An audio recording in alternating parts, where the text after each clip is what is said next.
Shalom, saudara-saudara, Bapak Ibu yang terkasih dalam Kristus Yesus. Izinkan kami menyapa saudara-saudara sekalian di dalam selamat ulang tahun kelahiran pada hari ini. Kami bersyukur dan berdoa kiranya Bapak Ibu diberikan umur yang panjang serta kesehatan dan sukacita. Juga ulang tahun pernikahan bagi saudara-saudara yang telah menerima pemberkatan nikah pada masa lampau. Pada hari ini kita boleh merayakan sukacita itu dengan senantiasa bersyukur dan berdoa kepada Tuhan. Kami juga menyapa Bapak Ibu saudara-saudara yang dalam keadaan bergumul dan berjuang pada hari ini oleh karena sakit penyakit.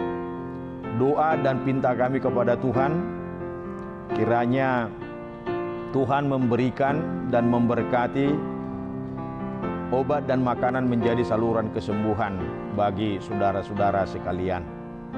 Nah, pada hari ini sebelum kita disapa oleh firman Tuhan, kita berdoa. Kasih karunia dan damai sejahtera dari Allah Bapa kita dan dari anaknya Tuhan Yesus Kristus. Amin.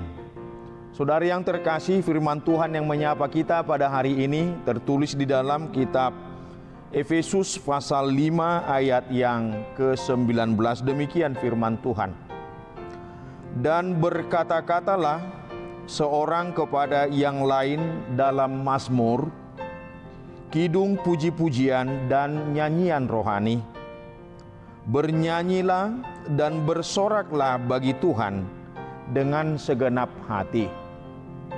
Bapak Ibu saudara yang saya kasih dalam Kristus Yesus, anugerah keselamatan yang diberikan Tuhan kepada kita memiliki arti dan makna yang sangat luas.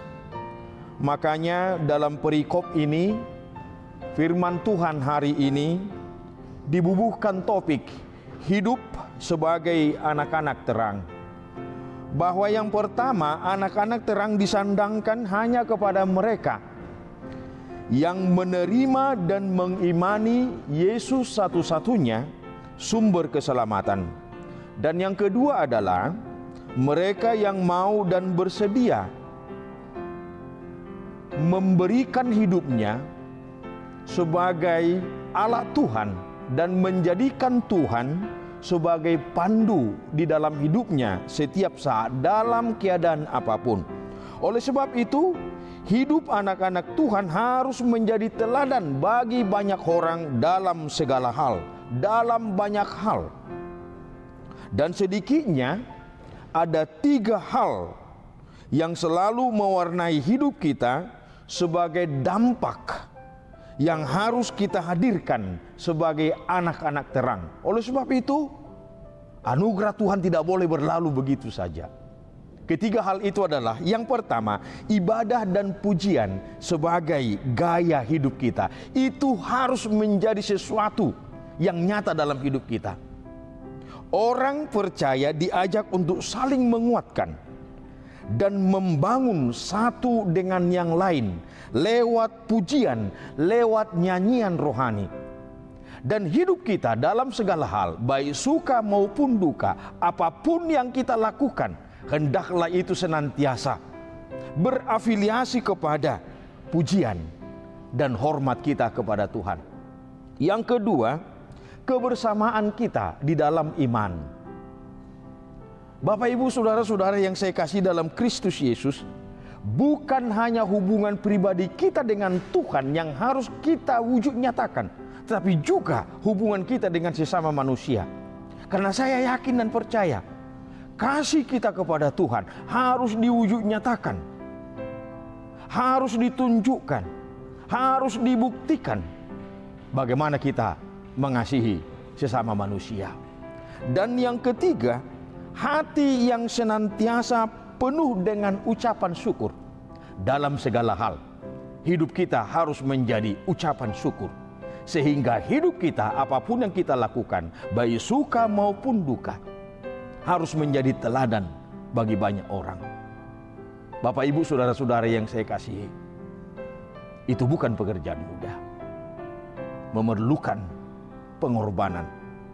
Dan tentulah harus memerlukan hikmat yang daripada Tuhan. Nah, oleh karena itu pada hari ini kita dituntut untuk senantiasa menyandarkan hidup kita kepada Tuhan. Sehingga hidup kita senantiasa menjadi pujian dan kemuliaan bagi Tuhan. Selamat beraktivitas. Tuhan Yesus memberkati. Kita berdoa. Allah Bapa di dalam surga, terima kasih atas sapaan firman-Mu pada hari ini. Engkau mau hidup kami menjadi pujian dan hormat bagi kemuliaan Tuhan. Engkau mau hidup kami menjadi teladan bagi banyak orang. Oleh sebab itu, biarlah Tuhan senantiasa memberkati kami, memberi kami hikmat, sehingga kami dimampukan untuk menjadi kemuliaan bagi Tuhan. Dalam Yesus Kristus kami berdoa. Amin.